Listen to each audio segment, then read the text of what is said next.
तरह से कर सकते हैं, recycling, more and more less and less paperwork, all that is what is our commitment to the environment.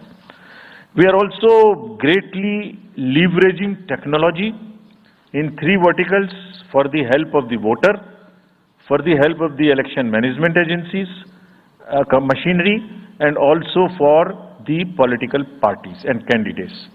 कोई भी वोटर पूरे देश में उसका एपिक नंबर से बूथ कहाँ है, उसका एपिक डाउनलोड करना है. If he has a mobile number seeded, he can download his और हर मोबाइल.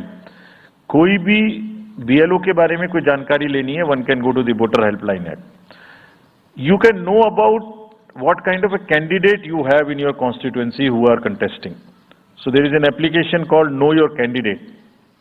तो उस कैंडिडेट की कोई क्रिमिनल बैकग्राउंड तो नहीं है, उसके खिलाफ में केसेस तो नहीं है, उनके क्या असेट्स हैं, क्या लायबिलिटीज हैं, ये सारी चीजें केवाईसी के एप्लीकेशन में वोटर्स को देखने का अधिकार है, उनको मिलेंगी. और जिस किसी का भी क्रिमिनल रिकॉर्ड है किसी भी कैंडिडेट का, उसको 3 बार न्यूज़पेपर्स में देना पड़ेगा, टीवी में देना पड़ेगा, और पॉलिटिकल पार्टी को भी ये बताना पड़ेगा कि आपको उस कॉन्स्टिट्यूएंसी में क्रिमिनल कैंडिडेट बैकग्राउंड के खड़ा करना पड़ा, तो बाकी क्यों नहीं मिला. आप बताइए, what is the basis of the selection of a candidate who has a criminal background. Then in order to clean up the entire system, we want to use the technology with the help of the citizens. Citizens, be please vigilant. So C-Vigil app में कोई भी शिकायत अगर किसी citizens को, किसी voter को करनी है, कहीं पर भी कोई पैसा बांटने का केस है, फ्रीबी बांटने का केस है, access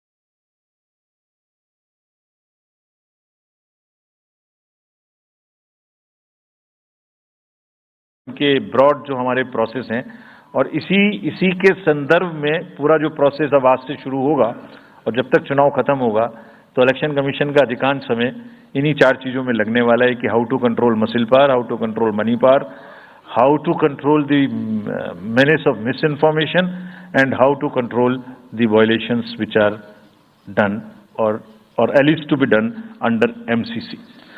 so coming to the muscle power को कंट्रोल करने के लिए adequate number of CAPF would be deployed. 24/7 एक नया प्रयोग हम इस बार कर रहे हैं. वी आर एस्टेब्लिशिंग, हम बिल्कुल डिटरमिन्ड हैं इस बार मसिल पावर को कम करने के लिए. चुनावों में हिंसा का कोई स्थान होना नहीं चाहिए और ब्लड बाथ बिल्कुल नहीं होना चाहिए. जहां भी हिंसा बची है, चाहे वो प्री पोल हो, चाहे वो ड्यूरिंग कैंपेनिंग हो, चाहे वो पोस्ट पोल हो, we are committed to kind of be very very alive to this situation. और जो भी हमें सख्ती से करना होगा इसके लिए हम करेंगे ताकि ये प्रोविजन ना रहे. हर डिस्ट्रिक्ट में एक कंट्रोल रूम बनाया गया है, जो उसमें 5 किस्म के फीड्स होंगे: TV, social media, webcasting which is on the booths, 1950 की लाइन जिससे शिकायत आती है, and grievances portal. So 1 senior officer would be available in the control rooms in every district to look at these 5 feeds. जहां से भी, और C-Vigil, 6th C-Vigil, जहां से भी कोई शिकायत मिलेगी उस पर सख्त कार्रवाई की जाएगी. एवरीवेयर अक्रॉस द कंट्री हमने बड़ी सख्त ताकीद दी है कि डिस्ट्रिक्ट मजिस्ट्रेट्स, SSPs अपने एरिया में हिंसा को ना होने दें. जितने नॉन अवेलेबल वारंट्स आज की डेट में हैं, पुलिस उनको ऑलरेडी हमारे विजिट्स के साथ साथ ऑलमोस्ट एग्जीक्यूट कर चुकी है, कर रही है।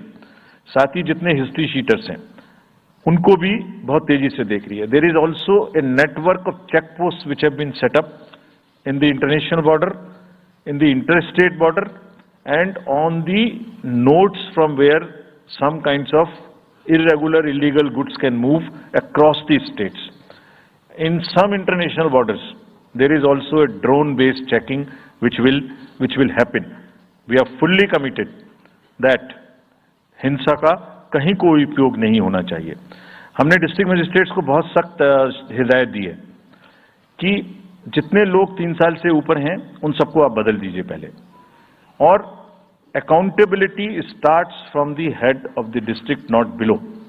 ये उनका काम है कि जो नीचे हैं वो उनको देखें। किसी भी प्रोसेस में वॉलंटियर्स और कॉन्ट्रेक्चुअल स्टाफ किसी भी स्टेट ने लगाए वो इस्तेमाल नहीं होंगे। बहुत सारी स्टेट्स ने टेम्परेरी वॉलंटियर्स और कॉन्ट्रेक्चुअल स्टाफ को लगा के रखा है, वो किसी भी स्टेज में इस्तेमाल नहीं होंगे। डबल वोटिंग, इंपर्सोनेशन की भी शिकायत आती है। बहुत सख्त हिदायत दी गई है कि अगर इंपर्सोनेशन के केसेस आए तो आरपी एक्ट की सेक्शन में उनके खिलाफ एक्शन लें। साथियों, बहुत ही डिटर्मिनेशन के साथ हम हिंसा मुक्त चुनाव देना चाहते हैं। चुनाव में हिंसा की कतई गुंजाइश नहीं है। राष्ट्रपति महात्मा गांधी जी ने कहा था, मैं हिंसा का विरोध करता हूं क्योंकि उससे पाया हुआ समाधान बहुत कम वक्त के लिए होता है और उससे पैदा हुई नफरत हमेशा के लिए। Only peace is everlasting, violence doesn't solve anything. We will request everyone, all political parties, all candidates, that they must be very cautious of this point. Will be ruthless if anywhere the violence happens. Similarly, coming to the money, आप जानते हैं, मैंने पहले भी आपको दिखाया है कि पिछले जो 11 इलेक्शंस हुए हैं स्टेट में, राज्यों में, और उसी की वजह से ये कन्विक्शन है जिससे हम आपसे उसके बारे में बात कर रहे हैं। We are talking to you from the strength of our outcomes. 3400 crore रुपए के करीब का कैश मूवमेंट को रेस्ट्रिक्ट किया गया 11 इलेक्शन में। एवरी स्टेट, राजस्थान, तेलंगाना, मध्य प्रदेश, नागालैंड, गुजरात, हिमाचल, मिजोरम, त्रिपुरा, छत्तीसगढ़, हर स्टेट में उससे पहले इलेक्शन में जो भी हुआ था उससे 200, 400, 500, 700% की वृद्धि हुई। Total 3400 crore is around 835% higher. ये जो धन बल का जो उपयोग है, जो धन का उपयोग है, जैसे बल का उपयोग कुछ राज्यों में ज्यादा है, ऐसी धन का उपयोग भी कुछ राज्यों में ज्यादा है। हम इस बात से भी बहुत वाकिफ हैं। We are aware fully that there are differential vulnerabilities in each state. Some states have more violence, some states have more money, some states are more kind of a geographical problems. So whichever problem pertains to a particular state, based on this differential analysis, we would be having a differential level of treatment for that state. Misuse of money हम नहीं होने देंगे। इसके लिए भी हमने enforcement agencies को, सब स्टेट्स में एनफोर्समेंट एजेंसीज के साथ बैठक की है।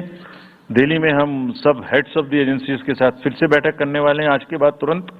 क्या कहा है उनको हमने कहा है कि जो freebies, liquor, cash, cooker, sari, machines, what ever kind of freebies किस किस स्टेट में बंटने की शिकायतें आती हैं, उसको 100% रोकें।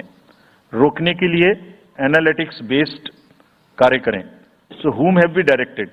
GST, excise, state police, all agencies, income tax, customs, coast guards, BSF, SSB, border से जहां से भी जिसके नारकोटिक्स और जहां से भी फ्री भी आने की संभावना हो सकती है। GST would be doing the e-way bill based analytics to see if there is a trend of spurt in the demand for the FMCG in certain areas.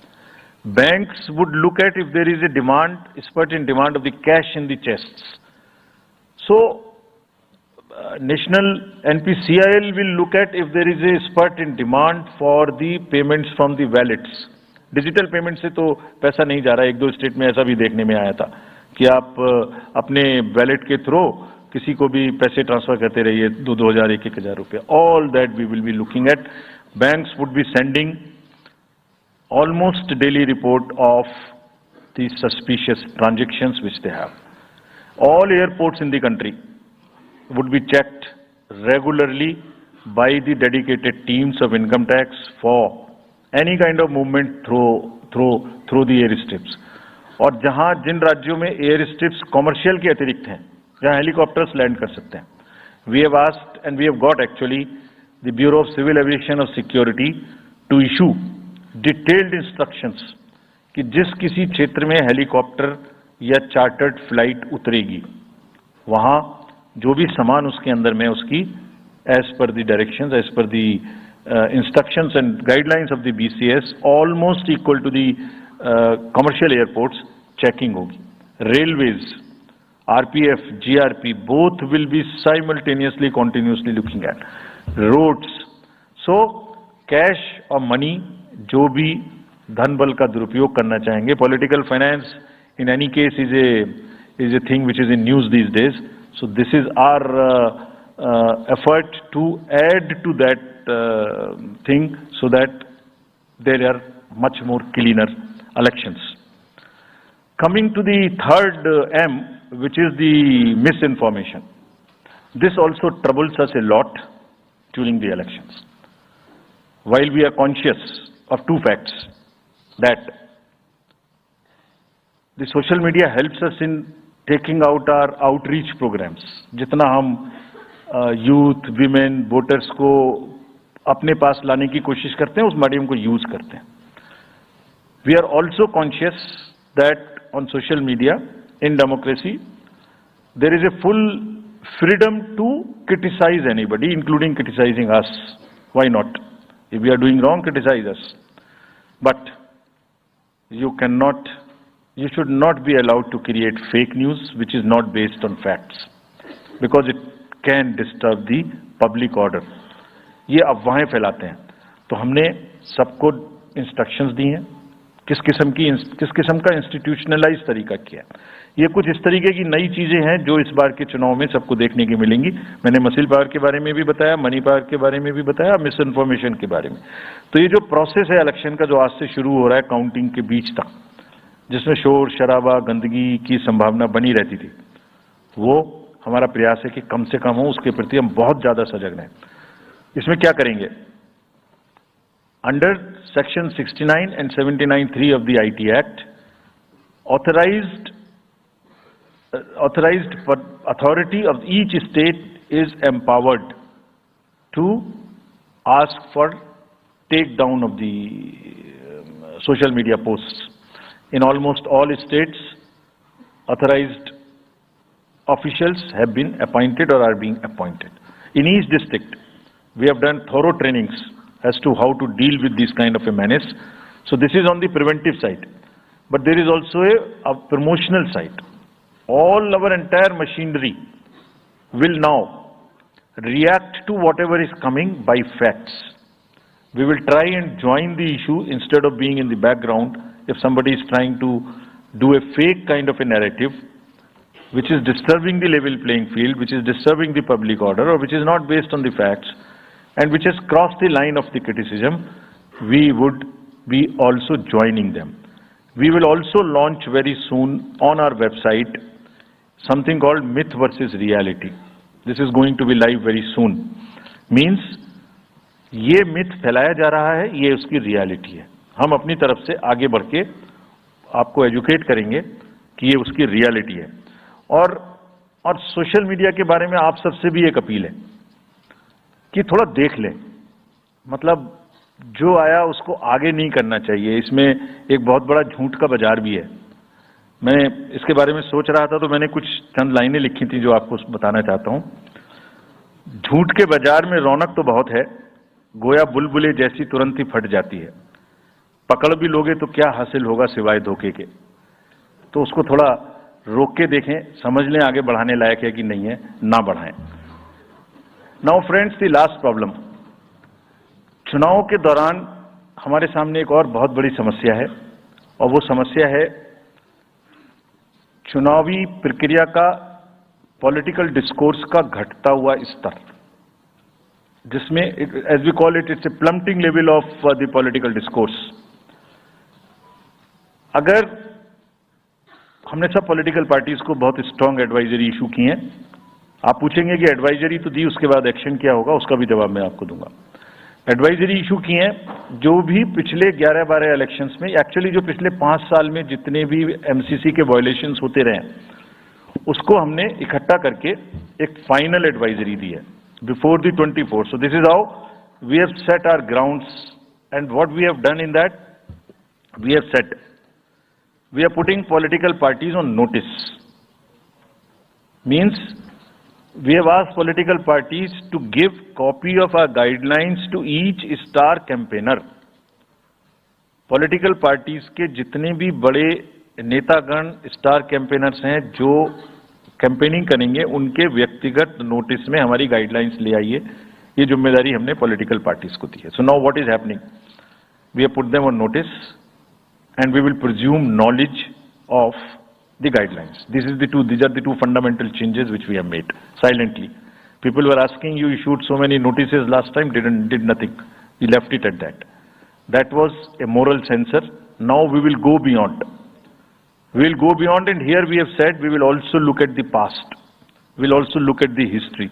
We might look at a calibrated approach dealing with the MCC violations, which may be, जो MCC violations किस प्रकार की हो सकती हैं। I mean statements which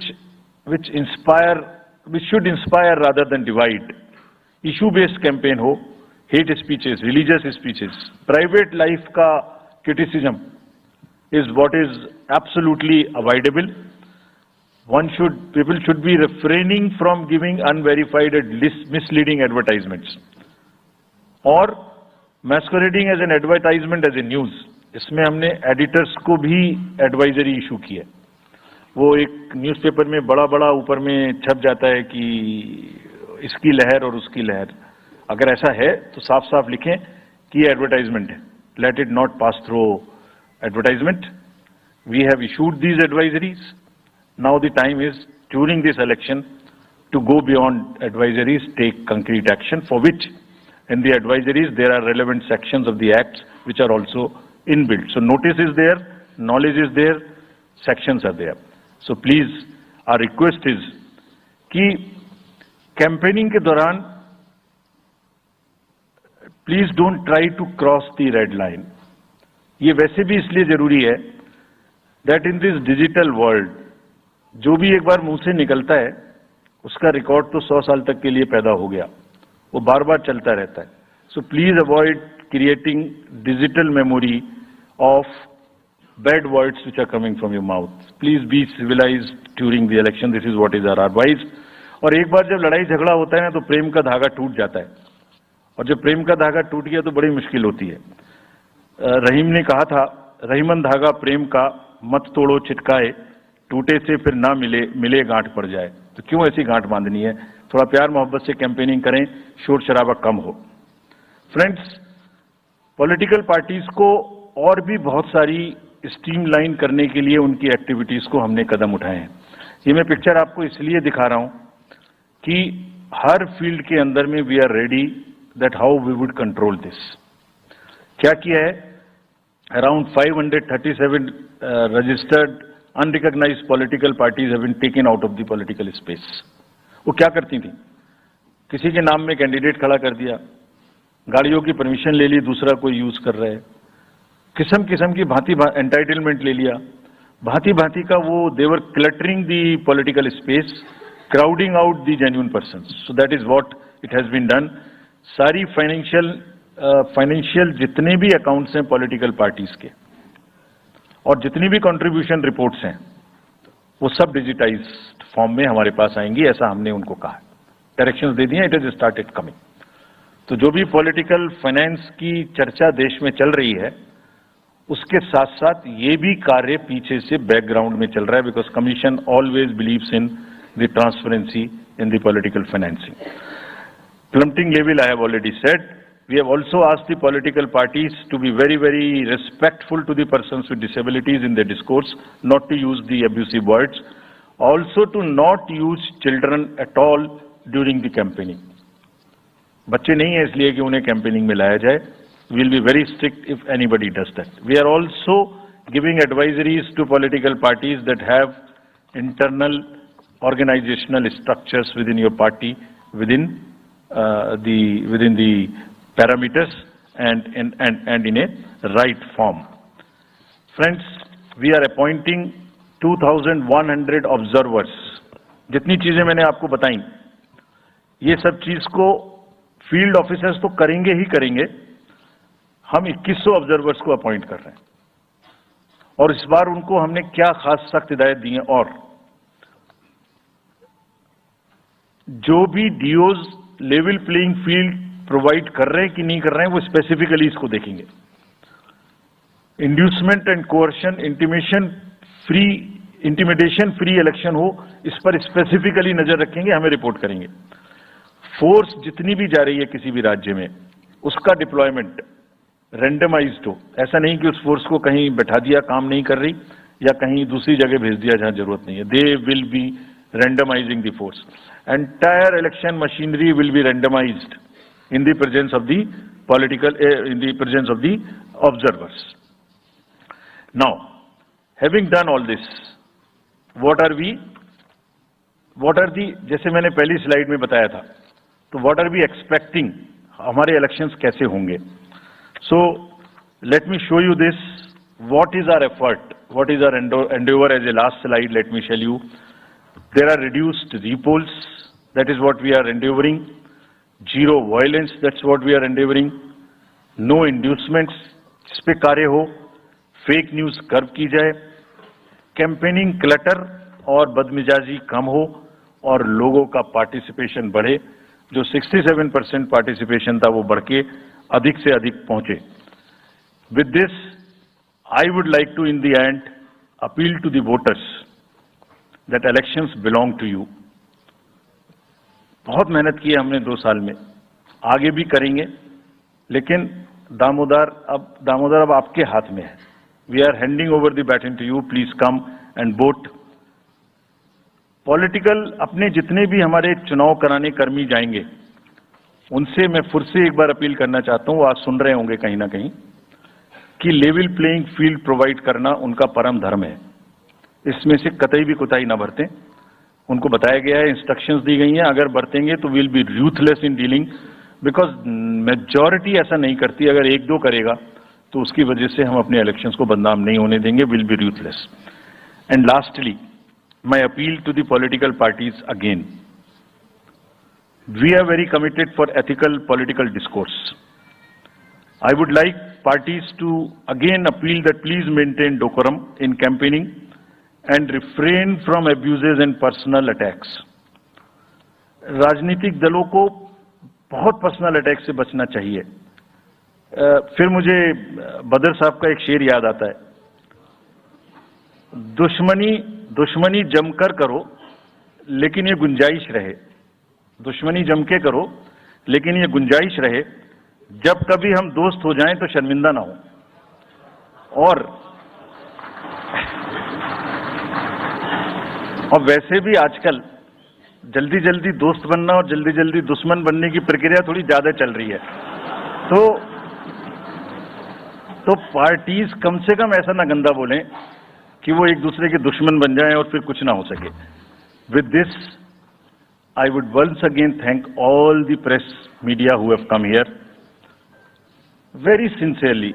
This is what I have seen in now 3.5 years. You are our natural allies. You are eyes and ears. हमारा कोई criticism होता है आप करते हैं, हम अपनी बात कहते हैं आप करते हैं. आप ही के थ्रू हम वोटर्स पे पहुंच सकते हैं. प्लीज वोटर्स तक हमारी बात पहुंचाइए, उनको बाहर निकलवाइए. ये सारी स्लाइड्स, सारा प्रेजेंटेशन आपको अभी तुरंत इसी माध्यम से हमारी वेबसाइट पे मिल जाएगा. Download, use it in your stories. कुछ और चाहिए तो हमें बताइए, हम देंगे. Now I come to the schedule which you were waiting. And I hope I didn't delay it. I have not bored you by what I said. So now we'll be announcing schedule in 3 phases. First, for the by-elections. There are 26 assembly constituencies in the country जहां by-poll होना अभी है due. Bihar, Gujarat, Haryana, Jharkhand, Maharashtra, Tripura, Uttar Pradesh, waste Bengal, Telangana, Himachal Pradesh, Rajasthan, Karnataka, Tamil Nadu, इन सब राज्यों में by elections होना due है. आज तक की जितनी भी वैकेंसी थी बाई इलेक्शंस की 26 की 26 हम पूरी कर रहे हैं ताकि हमारे खाते में कोई भी वैकेंसी ना रहे. और ये उसी फेज में होंगी जिस फेज में पार्लियामेंट्री इलेक्शन उस पर्टिकुलर इलाके में हो रहा है. वो कब हो रहा है वो मैं आपको जब फेज आएंगी तो उसमें दिखा दूंगा. But all the 26 assembly constituencies will go to the by-poll so that during this election itself we can complete this entire process. अगर आपने नोट कर लिया हो तो now I come to the assembly elections. साथियों, 4 राज्यों में assembly elections जैसे मैंने बताया था जून में खत्म हो रहे हैं.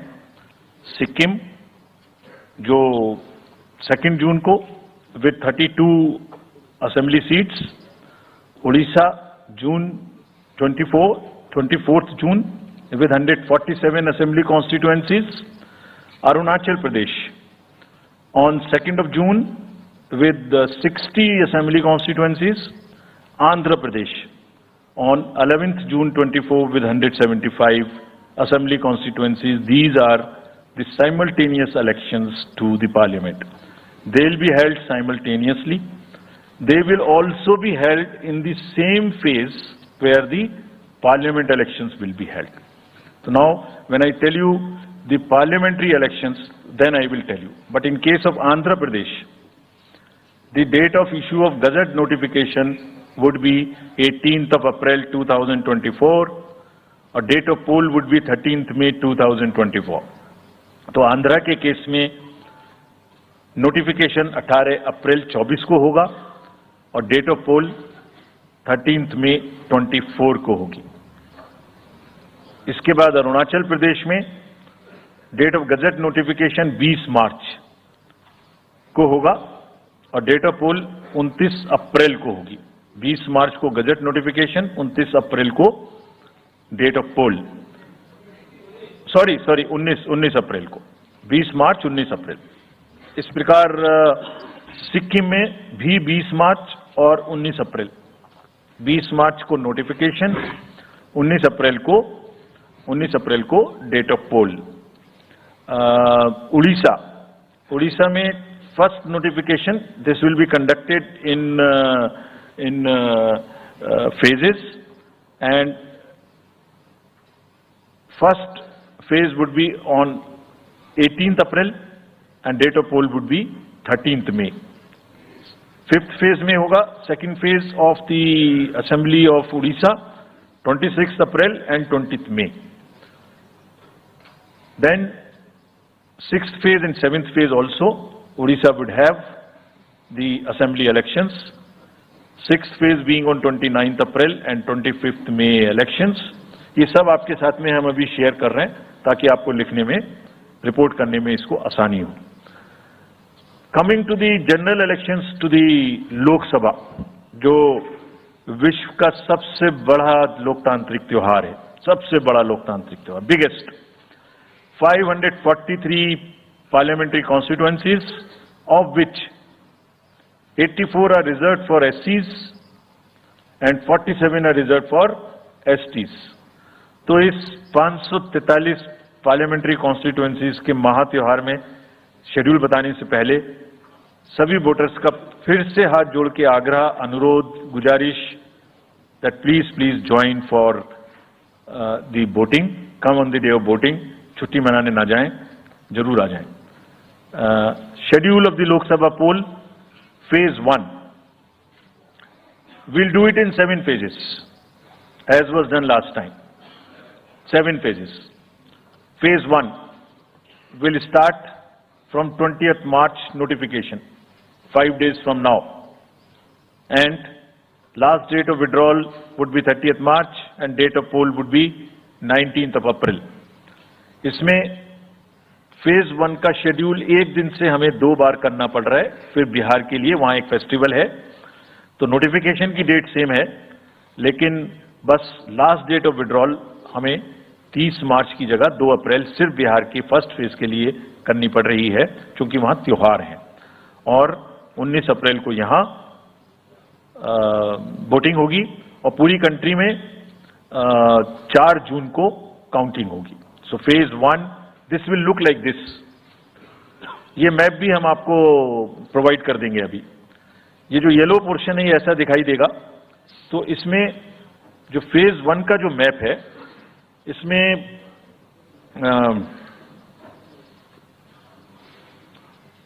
नॉर्थ ईस्ट, नीचे तमिलनाडु, राजस्थान, सेंटर में छत्तीसगढ़, मध्य प्रदेश और उत्तराखंड, और ऊपर में जम्मू कश्मीर की 1 पार्लियामेंट्री कॉन्स्टिट्यूंसी। ये येलो फर्स्ट फेज का आपके सामने में मैप है।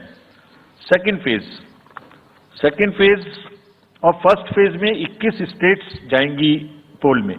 Second phase notification will start on 28th of March and date of poll will be 26th of April.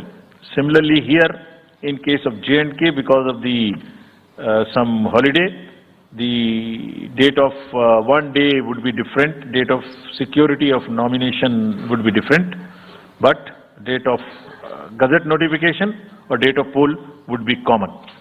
Phase 1 में 21 राज्य पोलिंग में जाएंगे और फेज 2 में उसमें से और राज्य जुड़ जाएंगे।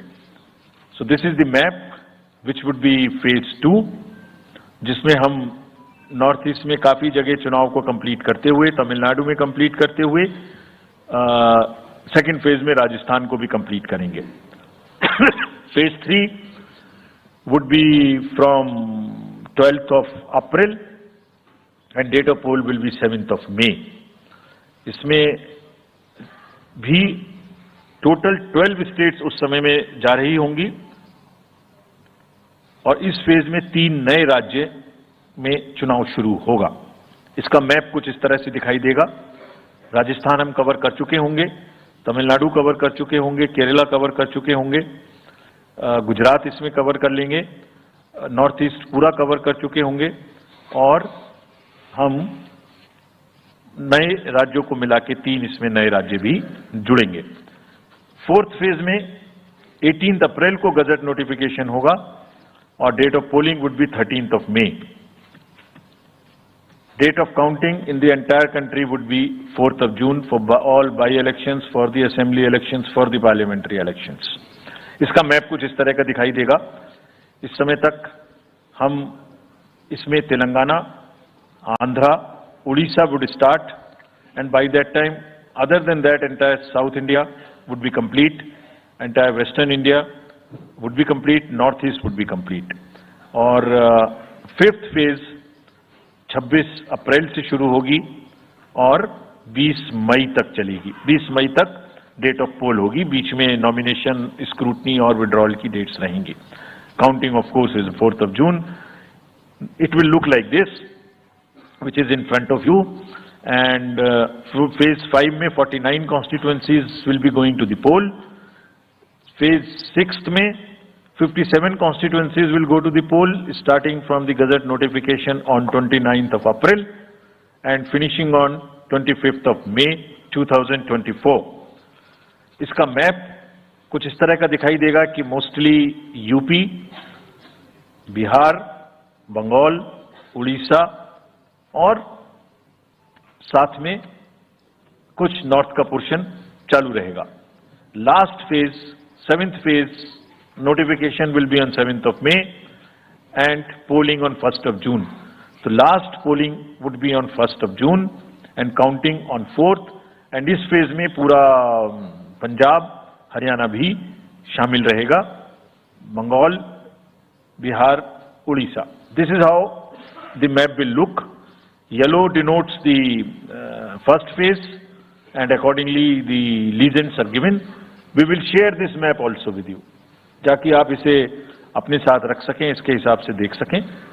ये भी कोशिश की है हमने, और अगर पूरी फेज वाइज हम पिक्चर दें, ये भी एक अच्छी स्नैपशॉट है, जिसमें फेज 1 में 102 कॉन्स्टिट्यूएंसीज, फेज 2 में 89, फेज 3 में 94, फेज 4 में 96, 49, 57, 57.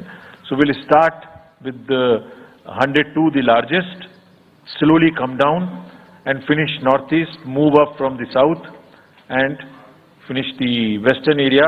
तो इसमें वेदर और हर चीज का ध्यान रखते हुए काफी सोचने के बाद ये शेड्यूल बनाया गया है. विद दिस, जो सिंगल पोल डेट है वो 22 स्टेट में होगी. 2 राज्य 4 बार में जाएंगे, कर्नाटका, राजस्थान, त्रिपुरा, मणिपुर. 3 फेज में 2 जाएंगे, छत्तीसगढ़ एंड असम. 4 फेज में 3 जाएंगे, उड़ीसा, मध्य प्रदेश, झारखंड. 5 फेज में 2 जाएंगे, महाराष्ट्र एंड जम्मू कश्मीर. जम्मू कश्मीर की हर पार्लियामेंट्री कॉन्स्टिट्यूएंसी के लिए 1 फेज होगी. और 7 फेज में 3 जाएंगे, Uttar Pradesh, Bihar and west Bengal. With this friends, I end my address and thank you very much. Thank you, sir, for those detailed remarks. Please hold on. So, you raise your hands, हाथ खड़ा कर दीजिए. माइकर्स आपके पास आएंगे. So we will start with you in the first row. Where are the micers? आप आइए, इनको दे दीजिए. जो Yeah, CC sir will take 4-5 questions at one time. So after that we'll take the next person. Yeah. Sir, मैं मोहित दुबे हूँ news nation से. Sir, मेरा सवाल ये है कि आपने 7 चरणों में मतदान ये करवाया है. बहुत बड़ी चुनौती है क्योंकि दुनिया का सबसे बड़ा लोकतंत्र हिंदुस्तान है. अपोजिशन पार्टियां जो है ये आरोप लगा रही हैं कि 7 चरणों में क्या जरूरत है और इसकी वजह से सत्ताधारी दल को फायदा होता है. और छोटा सा सवाल सर एक और है कि ईवीएम को लेकर लगातार अपोजिशन धरना दे रहा है, सवाल उठा रहा है. आप हमेशा ये कहते रहे कि निष्पक्षता के साथ आप मतदान करवाते रहते हैं ईवीएम के माध्यम से, तो उनके सवाल के बारे में आप क्या जवाब देंगे? आप ये जो लाइट जैकेट पहने हैं सेंटर में, इनको दे दीजिए. जो हाँ, ये जस्ट होल्ड ऑन. सर, मेरा नाम रविंद्र सिंह शोरान है. I would like to ask कि जो आपने बताया कि 3500 करोड़ रुपए को सीज किया, उसके बाद कार्रवाई कितने लोग जेल गए, कौन कौन सी पॉलिटिकल पार्टीज इन्वॉल्व थी, और जो लीकर सीज किया गया उसमें कितने केसेस रजिस्टर हुए, उसकी डिटेल्स इलेक्शन कमीशन हमारे साथ कभी शेयर करता नहीं है after the election happens. This lady in the front या इधर मिडिल में जो है, इनको माइकर्स, हाँ इनको दे दीजिए, या इनको दे दीजिए. हाँ, please switch on your mic.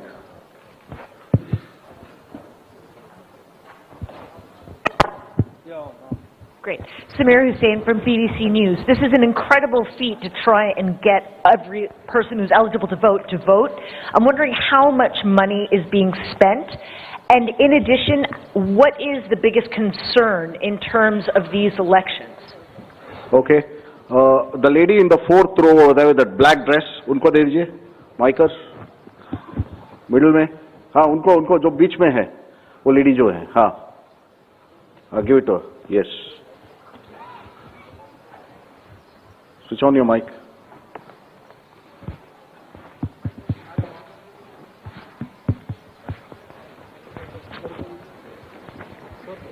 Mic ठीक करके रखें. What are they doing? Hi, I'm Ashlyn. You said in your speech that... Can you just introduce yourself? I'm Ashlyn Matthew. From? National Herald. Thank you. You had said in your speech that there should be no hate speech. There will be a calibrated approach to code violations.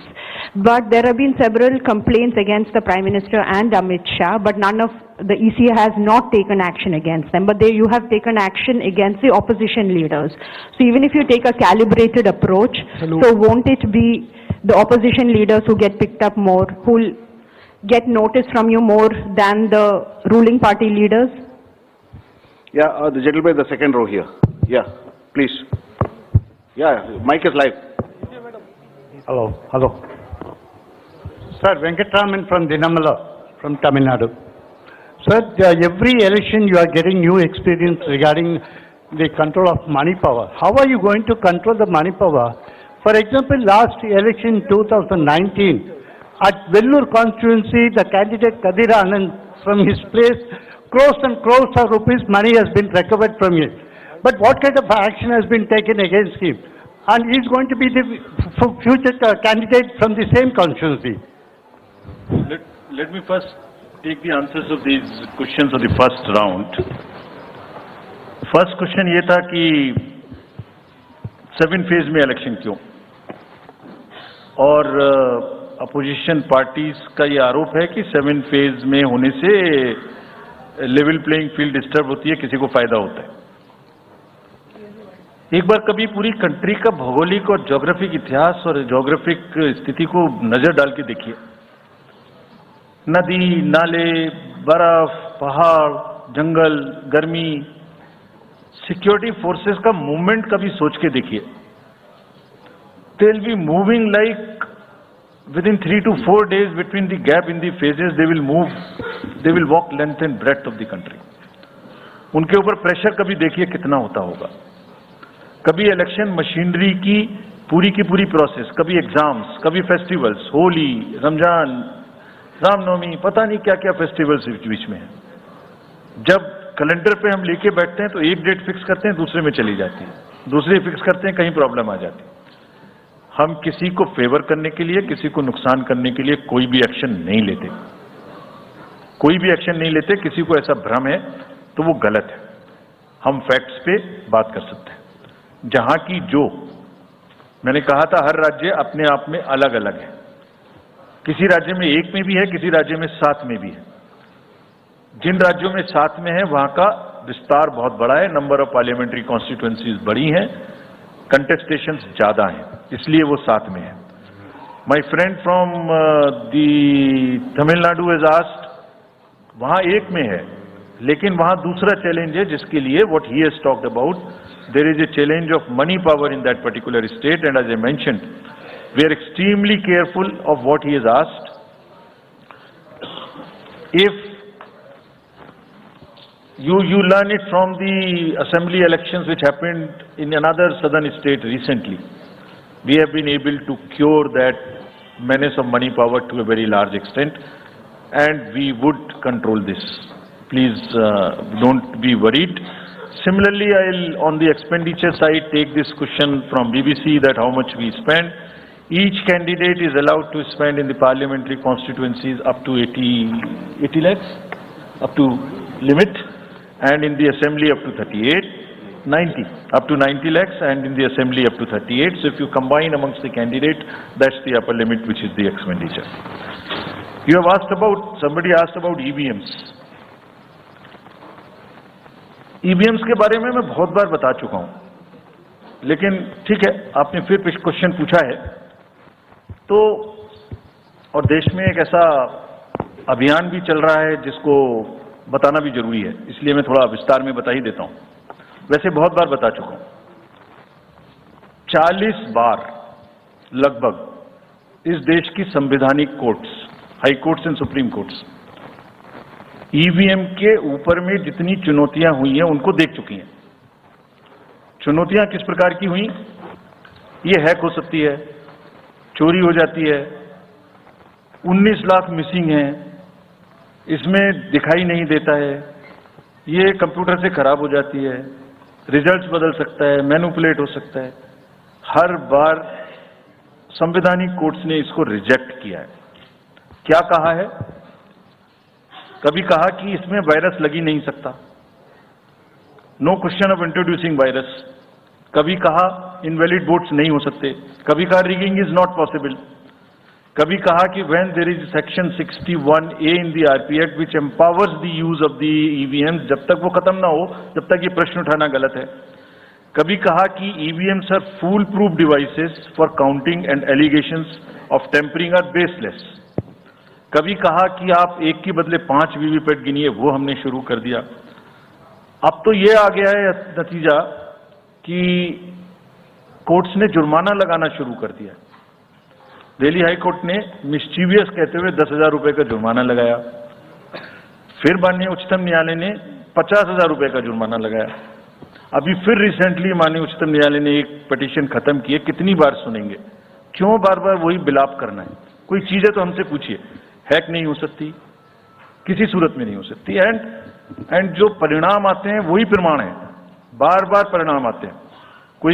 कोई भी EVM लेके बैठ जाता है social media पे, वो डिब्बा लेके बैठ जाता है। और आजकल एक नया ट्रेंड शुरू हुआ है, वो थोड़ा सा एक्सपर्ट भी बन जाता है। आजकल 1-2 एक्सपर्ट भी चल रहे हैं सोशल मीडिया पे। वो कहाँ की डिग्री है, कहाँ के एक्सपर्ट हैं, थोड़ा देखना भी चाहिए। वो बताते हैं कि ये डिब्बा है, वो टूल बॉक्स जैसा डिब्बा होता है, उसके अंदर में क्या है पता नहीं है। उसमें से गत्ते के डिब्बे में से एक स्लिप भी निकलती है। वो धरना भी हो जाता है कि ये स्लिप बदल गई, मैंने यहाँ बटन दबाया था और यहाँ ही गलत निकल गई। भाई आपने क्या दबाया था, किसी को बताया था क्या? क्या निकला, किसी को बताया था क्या? अरे संविधान कोर्ट्स कह रही हैं। अच्छा, जितनी बार हमसे आप पूछेंगे उतनी बार हम उसका एक क्वेश्चन लेके आपको FAQs में डाल देंगे। 100+ क्वेश्चंस हैं। और भाई political parties have come into existence because of the EVMs. There are many smaller political parties which in the age of the ballot papers might have not come into the existence. It was the fairness and the political parties know in the heart of their hearts. सब EVMs का 3-3 बार mock poll होता है, candidates के सामने में होता है। फिर भी अगर कुछ आप किताब लाए हैं, किसी के पास है क्या? एक हमने किताब भी बनाई है, एक जितने लीगल केसेस 40 केस, देखिए these are 40 cases on EVM. इसमें FAQ भी है, आप सब लीजिए इस किताब को हमसे। इसमें FAQ भी है और इसमें फ्लो चार्ट्स भी हैं।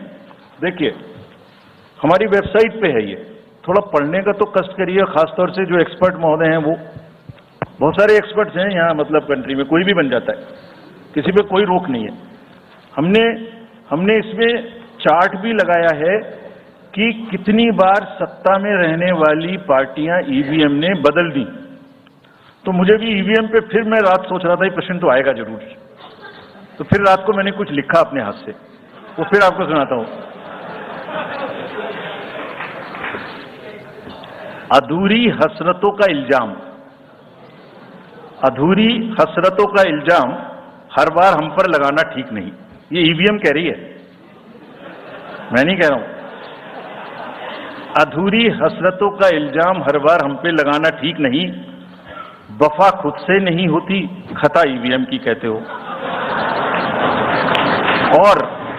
और बाद में गोया जब परिणाम आता है तो उस पर कायम भी नहीं रहते, आप ही के पक्ष में रिजल्ट आ जाता है। ये क्या बात है भाई? कितने दिन? EVMs are 100% safe, 100% sure. We know now. In last 2 years, again, we have done large number of improvements. एक EVM की नंबर जो भी किस बूथ पे जाएगी वो कैंडिडेट को दिया जाएगा, इसलिए इसमें कोई प्रॉब्लम नहीं है। Now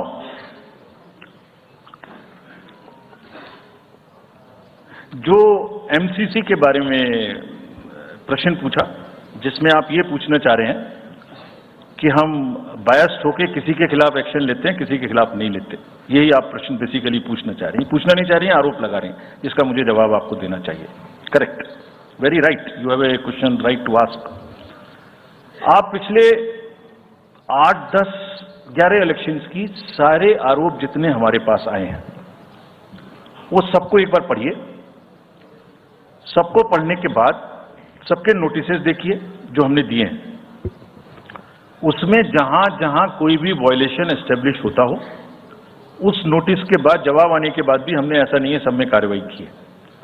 we are very, as I said, they are kind of a moral censor which we have in the beginning issued.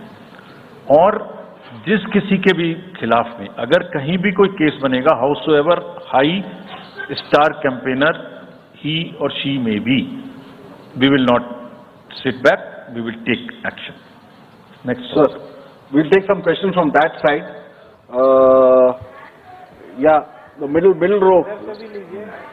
There is a gentleman who is holding both his hands up. उनको दे दीजिए. थोड़ा जल्दी दें. Yes, sir. Mic के लोग थोड़ा जल्दी दें. थोड़ा माइक जरा जल्दी दीजिए. वो सेंट्रल रो में है वो. हाथ उठा रहे हैं वो. जी मैं आशीष हूँ अमर उजाला डिजिटल से. मेरा सवाल है सर, जो आपने अभी 4M की बात की थी, उसके लिए क्या कोई एडिशनल डिप्लॉयमेंट आपने किया है? अगर किया है तो वो क्या है sir? Just, yeah, give it to him. There. Yeah, please. Yeah. मैं राजस्थान पत्रिका से नवनीत मिश्रा हूँ. अभी इलेक्टोरल बॉन्ड पे जिस तरीके से घमासान मचा हुआ है और सुप्रीम कोर्ट ने भी उस सिस्टम को खत्म कर दिया है, और जो चुनावी चंदे की जो पारदर्शिता की बातें होती है, तो उसके लिए वो सिस्टम लाया गया था. तो आयोग का अगला कदम क्या होगा, क्योंकि इसके बाद से कैश की चुनौती है वो बढ़ेगी चुनाव में. Sir, Sunil Prabhu from NDTV. Just two, three points, because you just now made a comment that every EVM has a number, and your own commission had asked for a totalizer. That totalizer has not happened because, if you wanted in the essence of free and fair election, then you should not be identified. The others, you said disclose. In the interest of the general public, and now we can't get from Mr. Arun Goel because he hasn't only cited personal reasons. In the best interest of the commission, would you be able to disclose what exactly happened? Why did Mr. Arun Goel, who worked with you and sadly is not here today in this entire process, if you can come clean about what exactly happened, what were the differences that led to his sudden and abrupt exit? That's Ravi Tripathi, DD News. Go there. Yeah. Sir, मैं रवि त्रिपाठी हूँ जी news से. मेरा सवाल ये है कि एक तो सीट के नंबर जो सर आपने दिए हैं वो 543 के बजाय 544 हो रहे हैं काउंट करने पर. ऐसा क्यों है, ये तो जानकारी. और दूसरा कि मॉडल कोड ऑफ कंडक्ट का जो सवाल खड़ा किया हमारे किसी दोस्त ने कि बार बार विपक्ष ये सवाल खड़ा करता है, तो पिछली बार उन्होंने नाम दिया कि मोदी कोड ऑफ कंडक्ट, जिसमें मोदी के खिलाफ आप सॉफ्ट होते हैं और राहुल गांधी के खिलाफ आप ज्यादा एक्शन लेते हैं. ऐसा क्यों होता है, ऐसा आरोप क्यों लगता है चुनाव आयोग? Gentleman next to you. Yeah. Sir, Neeraj हूँ न्यूज 18 इंडिया से. सर, पहले तो चुनाव आयोग को बहुत बहुत बधाई कि आप लोग पूरी कंप्लीट टीम हो गए दोनों चुनाव आयुक्तों को, और इस बड़ी प्रेस कॉन्फ्रेंस के माध्यम से हम लोग का वास्ता हो रहा है. हमारा सवाल ये है कि ये तो हमें अंदाजा था कि जम्मू और कश्मीर में विधानसभा के चुनाव नहीं होंगे इस बार, लेकिन ऐसा क्यों किया है? हालांकि आपके पास वक्त है, कोर्ट ने भी आपको वक्त दिया है. जम्मू कश्मीर में विधानसभा चुनाव न कराए जाने की क्या वजहें हैं? Yeah, gentleman. Yeah, do it. Yes. Sir, my name is T.N. Ashok. I used to be former editor of PTI. I also write a lot of political articles from New York. So I just wanted to know, I was just following the Federal Election Commission of the US, which publishes on its website the amount of money raised by presidential candidates. Like, say, it has just come out only yesterday. Biden has raised about $106 million. Trump has raised $88 million. Nikki Haley has raised about $48 million. And Vivek Ramaswamy has raised about $24 million. Is it possible for the Election Commission of India to publish such kind of details of not the candidates but the parties? How much have they raised for the 2024 elections? Yeah, thank you. CC will take questions. Now let me answer these questions first. Very critical, very important questions. What are in everybody's discussion during this time, and it is necessary that one clears the stand on that. So first of all, I must congratulate that you have calculated it's 544, not 543. I never guessed that anybody would so quickly calculate this. कि ये 543 seat हैं तो 544 total में कैसे आ गई? एक constituency में 2 बार election होंगे, विच इज इन मणिपुर, तो वो 2 बार काउंट हो रहा है, इसलिए 544 से. So this is the first part of yours. Let me come to Mr. Prabhu. You asked the questions on totalizer. I entirely agree with you that booth-wise result मालूम होने से, किस बूथ पर किसने किसको कितना वोट दिया ये जानने से, it's not a best possible situation in the country. We fully agree with this, and therefore we brought totalizer. The totalizer was an instrument कि जैसे एक राउंड में 14 टेबल पर काउंटिंग हो रही है, तो 14 मशीन्स को एक साथ जोड़ दीजिए और 14 का रिजल्ट एक साथ आएगा, तो कम से कम इतना पता नहीं लगेगा. लेकिन महाशय, यहां तो एक ही मशीन के रिजल्ट पे भरोसा नहीं हो रहा. मैं 14 जोड़ दूंगा तो लोग बोलेंगे पता नहीं क्या कर दिया. Let the political system mature itself. The need is to introduce totalizer. We are ready to introduce it. Technology is ready. But one has to work in the entire landscape. Let that be matured further. We prepared the machine to take votes of the migrant workers remote voting. The prototype is ready. Machine can take 72 polling assemblies together. That's a step towards remote voting. We are also ready at some stage for remote voting through electronically, through blockchains and all. But let such things take time to assimilate, to adjust. एक समय होता है हर idea का. So perhaps the time for this idea has not come. It is a little premature. But yes, it can tackle that ill. About my friend you asked. Mr. Arun was a very, very distinguished member of our team, and I thoroughly enjoyed working with him all the time. But in every institution, somebody will have to be given the personal space, and I'm sure the personal space should not be touched, and one should not be insensitive to ask personal questions. If he had personal reasons, it's fine, you must respect it. In the commission, let me make it clear to everybody. As you said, disclose, disclose, disclose. We also have another principle: participate, participate, participate. Involve, involve, involve all political parties. So in the commission, we have a very sound tradition, not today, of large, and I must thank this to my predecessors, worthy predecessors. Whatever we are today, it is because of them. And that's one tradition in the commission, that dissent within commission is encouraged.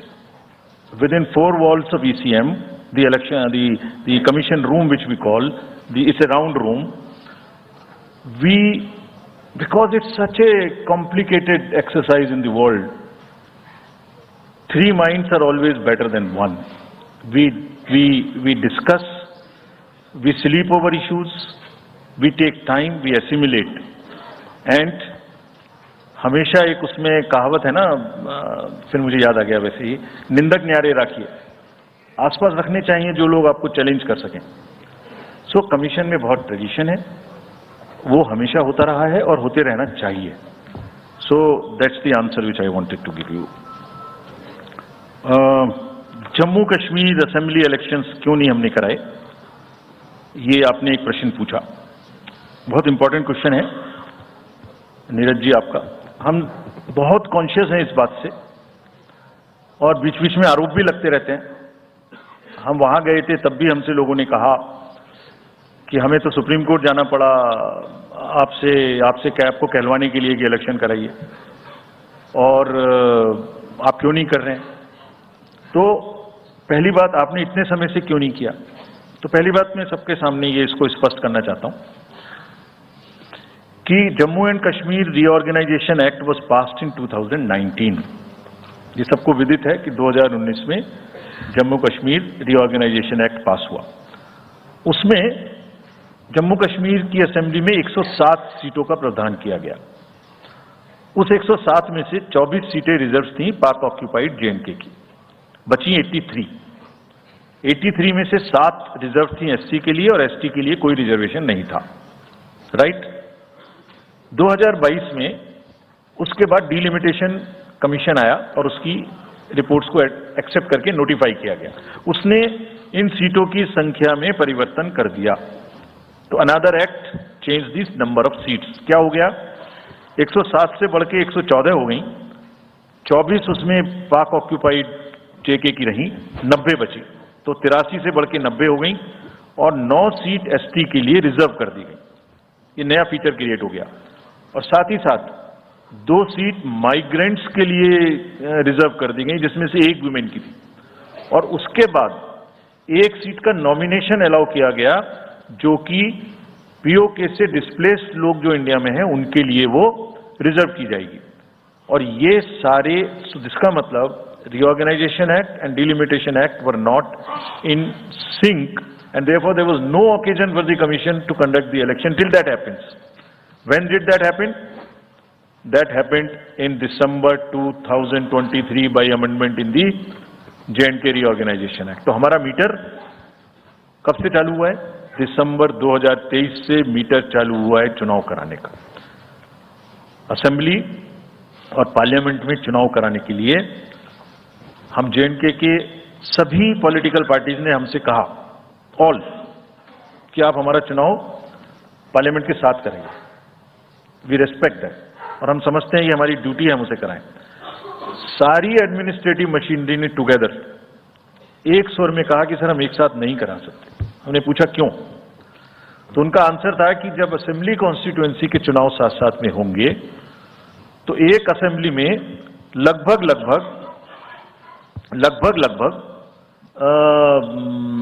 10 से 12 candidate खड़े होंगे। सो 90 into 12 करीब 1000 candidate हो गए। और J&K में security की वजह से हर कैंडिडेट को कम से कम 2 सेक्शन फोर्स प्रोवाइड करनी पड़ती है। 2 सेक्शन फोर्स का मतलब हो गया कि हमें करीब 1000 के बीच में 450-500 लोगों की कंपनीज की जरूरत और एक्स्ट्रा पड़ेगी। वो इतने बड़े देश में इस समय में सिक्योरिटी रीजंस में प्रोवाइड नहीं था, बट वी स्टैंड कमिटेड कि हम जैसे ही ये चुनाव खत्म होते हैं उसके तुरंत बाद, क्योंकि फोर्सेस की हमारे पास अवेलेबिलिटी हो जाएगी, हम चुनाव जल्दी से जल्दी वहां कराएंगे। Last question again, erectile bonds and चुनावी चंदा, और जो somebody asked from this side as to how the disclosures can be made through the political parties as to how much they collected.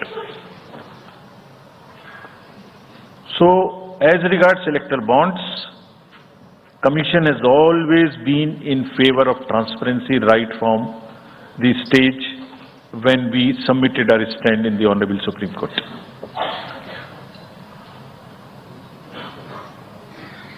Again, in a democracy, there is no scope for hiding things. Democracy is all about making everybody know, aware, transparency, information. It must be shared.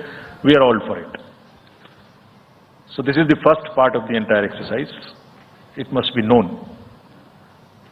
The country has to now also ask and find solutions through an institutional mechanism where the donor's privacy is also considered, is a point in question.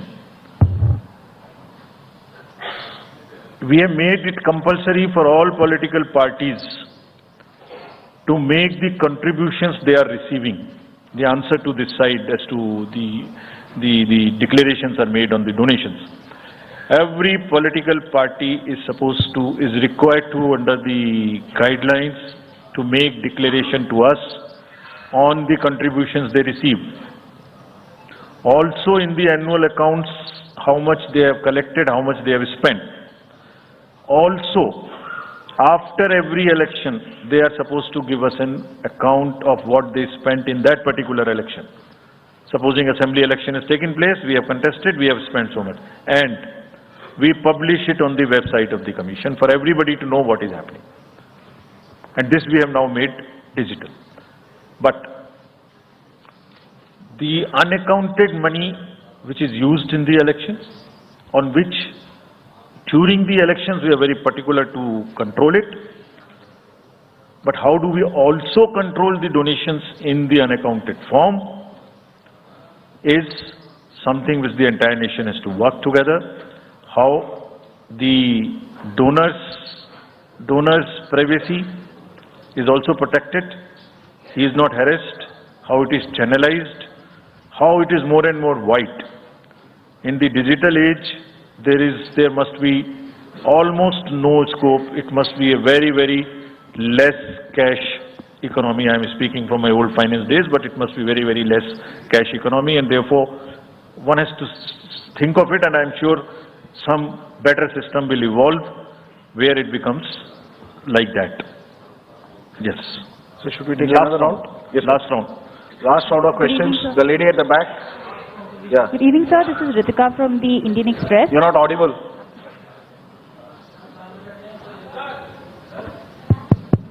Yeah. Sorry. Good evening, sir. This is Ritika Chopra from the Indian Express. I have a question regarding Manipur. There's been this huge displacement of people on account of the ethnic strife. There are people who've been displaced living in relief camps and haven't come back home. What steps are the commission taking to ensure that people actually turn out to vote in their respective constituencies? And secondly, sir, as far as the disclosure of data with regard to electoral bonds is concerned, was the commission expecting SBI to also share data pertaining to the unique bond number? Because what you got was just date of purchase, name and amount, and party name, date of redemption and amount. Can you introduce yourself?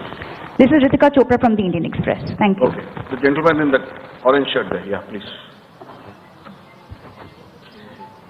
मैं Krishna Mohan Sharma Bharat express से मेरे दो सवाल हैं जिस मुहिम में आप लगे हुए हैं कि वोटिंग परसेंटेज बढ़े. One question. We don't have time. Yeah, simple question. एक क्वेश्चन सर कि क्या वो समय आएगा हमारे देश में कि 12वीं का बच्चा जब पास हो तो उसको साथ साथ वोटर आई कार्ड मिल जाएगा? और दूसरा सवाल एक ये है कि क्या हमारे देश में मैंडेटरी वोटिंग हो पाएगी कभी? The lady in the light blue shirt, last row. Yeah. Sir, this side Harsha from Republic TV. I have two questions. First one, opposition parties have accused Election Commission of being biased when it comes to action against hate speeches. While you have said that adequate measures have been taken, but how is it different from the last time? And so second question is precisely about two states, West Bengal and Manipur. Both these states have witnessed immense violence last year. One during Panchayat election and other one with ethnic clashes. How Election Commission is ensuring safe and peaceful election in the booths this time? Okay, the gentleman in the front.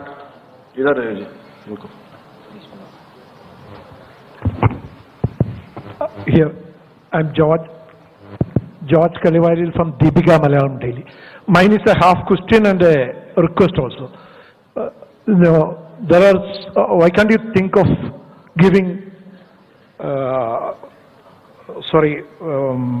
giving ballot vote, voting for journalists who work in other, go for vote reporting. Like me, I lost at least 5 parliament elections because I was covering the elections in the north. My vote is in Kerala. The gentleman in the orange shirt, that's the last question. Last but one row mein hai. That's the last question.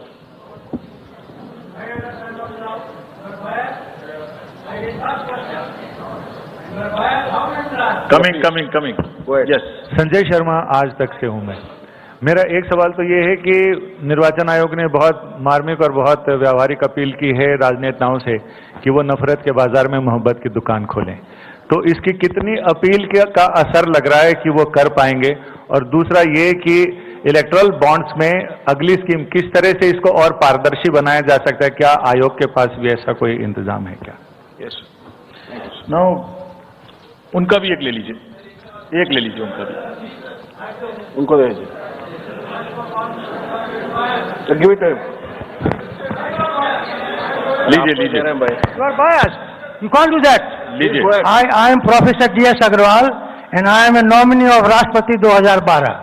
उस समय मैंने प्रणब मुखर्जी का nomination cancel कराया था. तब ये promise किया था, सवाल है. तब ये प्रॉमिस किया था कि एमपीज की जगह वोटर प्रपोजर होंगे. आपने अभी तक अमेंडमेंट नहीं किया. दूसरी बात यह है कि आप जो डीएम होता है, मैं बनारसी चुनाव लड़ा, उसने 3 बार मेरा इलेक्शन नॉमिनेशन कैंसिल कर दिया बायस्ड लेकिन मैंने चौथी बार पास कराया। तो डीएम को आप इतनी पावर देंगे कि किसी का भी नॉमिनेशन कैंसिल कर देगा बैलेट को, या आप अमेंडमेंट करिए और इसमें अमेंडमेंट करिए। और ये जो खड़े होते हैं ऐसे लोग खड़ा मत होने दीजिए कि बायस करते हैं। ऐसे आप नहीं बोल सकते, क्यों नहीं बोलेंगे? नहीं ऐसे नहीं बोल सकते, ये इस तरीके की चीज आप यहाँ नहीं बोल सकते। अच्छा ठीक है, now let me take these questions. 12वीं क्लास के बच्चे के बारे में आपने पूछा एक प्रश्न। 12वीं क्लास के बच्चे को जैसे ही उसकी एज पूरी हो उसको वोटर कार्ड मिल जाए, इसकी तैयारी हम कर रहे हैं एडवांस एप्लीकेशन लेके, ऐसा जरूर होना चाहिए। About Manipur, question was asked about Manipur, what we will do. There are persons who are displaced, who are in the camps. We have drawn a scheme. We have drawn a scheme which we have notified. That scheme is notified to allow the voters in the camp to vote from the camp. जैसे migrants के लिए J&K में वो scheme है, ऐसे ही यहाँ पर भी उस स्कीम को लागू किया गया है, and the voters would be allowed in the respective camps from the lower constituency to the higher and higher to the lower. But my appeal to the voters is that let us decide through the ballot peacefully by participating in these elections. We'll make the arrangements.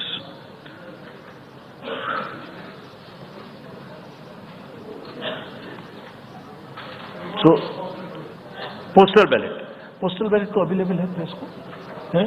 हम issue कर सकते हैं, ये हम उपलब्ध कराएंगे. चलिए. Good morning friends from the media. आप सबका इस प्रेस कॉन्फ्रेंस में स्वागत है. It's a big day today for all of us at ECI, and I would like to formally welcome you to this press conference to announce the schedule for general elections and some state assemblies. It's my privilege to introduce the Honorable Chief Election Commissioner Shri Rajiv Kumar Ji, the Honorable Election Commissioner Shri Ganesh Kumar, and the Honorable Election Commissioner Dr. Sukhbir Singh Sandhu. Also on the dais today are senior officials who have been a part of Team ECI in the past 2 years and have played a crucial role in the run-up to the general elections. Namely, Senior Deputy Election Commissioners Shri Dharmendra Sharma and Shri Nitesh Vyas. Also DECs Shri Udesh Kumar, Shri Ajay Bhadu, Shri R.K. Gupta and Shri Manoj Sahu. Another crucial team member has been DG IT Srimati Neeta Verma. Also on the dais is our Joint Director Media Anu Chandak, who is familiar to most of you here. I am B. Narayanan, DG Media for the Commission. The format is as follows. There will be opening remarks by the CEC along with the presentation. We will share the PDF copy of the presentation with all of you after this event is over. The PC is also being live streamed on X along with the slides and live streamed on our YouTube and Facebook. Following this PowerPoint, there will be a question and answer session. When you want to ask a question, raise your hand. Wait for a chance to be called by me to put your question. I will direct the micer to come to you. When it's your turn, introduce yourself and your organization and then ask your question. I request you to be brief and ask only one question at a time. Please keep your mobiles on silent mode. Sir, I request you to deliver your opening remarks. Thank you. Thank you, Mr. Narayanan. Good afternoon, friends. My recently joined distinguished colleagues, let me introduce you to them. Shri Ganesh Kumar ji on my right and on your left, and Shri Sukhbir Singh Sandhu ji on my left. Senior officials from Election Commission of India, friends from media, और विभिन्न संचार माध्यमों से जुड़े हुए देश के मतदाता, आप सबको सबसे पहले अभिनंदन, नमस्कार. आप सभी का इस प्रेस कॉन्फ्रेंस में स्वागत है. As you see, our team is now complete. All three of us are here and we are fully prepared.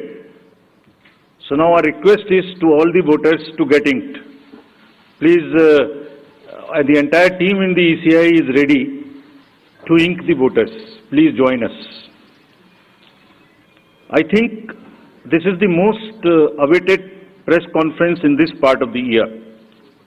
we address you at a precious moment when we as a nation are set to reiterate our pledge to electoral democracy, when Indians will together express their will once again.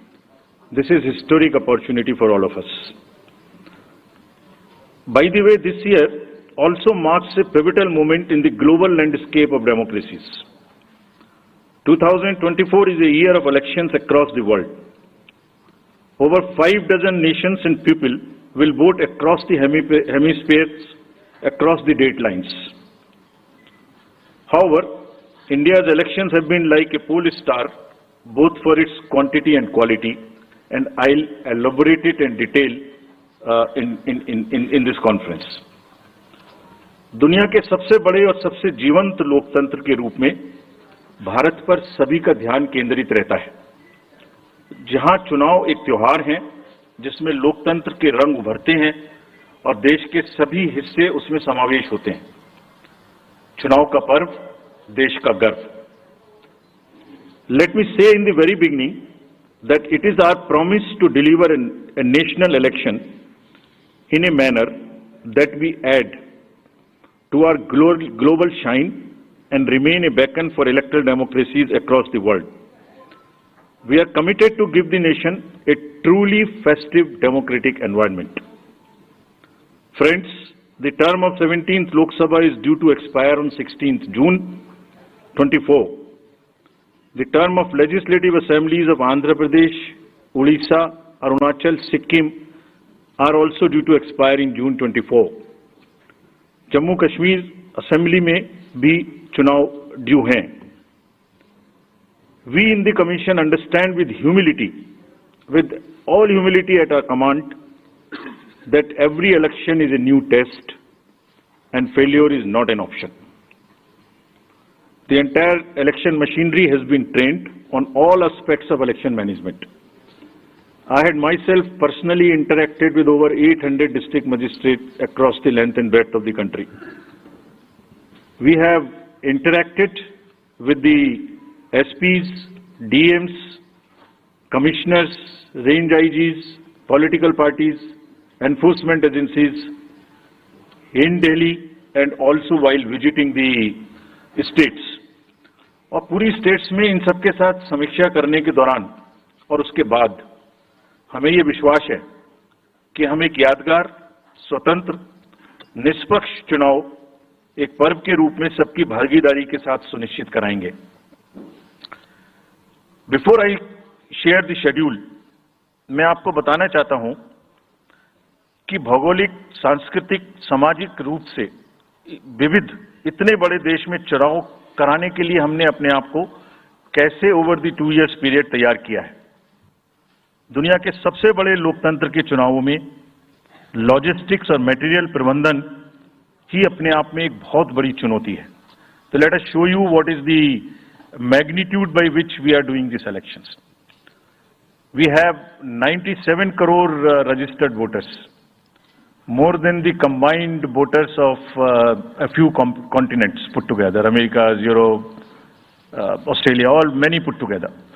Over 10.5 lakh polling stations, and कितने लोग उसको conduct करते हैं? 1.5 crore polling officials and security officials conduct those elections. More than 55 lakh EVMs, 4 lakh vehicles, और अब तक हम क्या कर चुके हैं? 17 general elections to the parliament, 400 से ज्यादा असेंबली इलेक्शंस कर चुके हैं। ये इलेक्शन कमीशन का एक लीगेसी है। 16 presidential elections, 16 vice presidential elections, A truly gold standard. It's a gold standard in the entire election management. Friends,